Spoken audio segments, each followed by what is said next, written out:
kifuatacho kisha ujibu maswali. Naona huyo jamaa amekwama hapo kwenu. Nyinyi mko na bahati, but we are here to advise you. Alienda kwenu siku 6. Kwetu he was there 6 days out of 7. Hakuna barabara hajui kwa jina. Hakuna soko hajui kwa jina. And he would memorize. We were very impressed. He would mention a road and he would go, hey.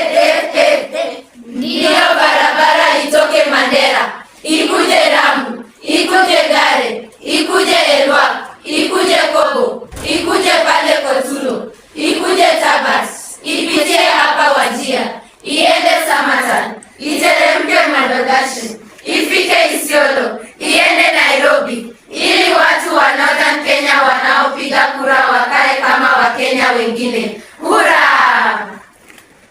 Tambua sajili katika kifungu hiki, huku ukitoa ithibati. Kwa hivyo sajili yenyewe ni gani? Sajili ya siasa. Thibitisha wanaopiga kura. Haya, soma swali la pili. Fafanua sifa zozote 8 za sajili uliotambua. Sifa ya kwanza, msamiati maalum. Thibitisha wanaopiga kura. Sifa ya pili, maelezo mafupi. Thibitisha hakuna barabara hajui. Sifa ya tatu, maelezo marefu. Thibitisha naona. Sifa ya 4, kuchanganya ndimi. Ithibati mko na bahati, but we are here to advise you. Sifa nyingine, kuhamisha msimbo. Ithibati and you will memorize. We are very impressed. Sawa sawa.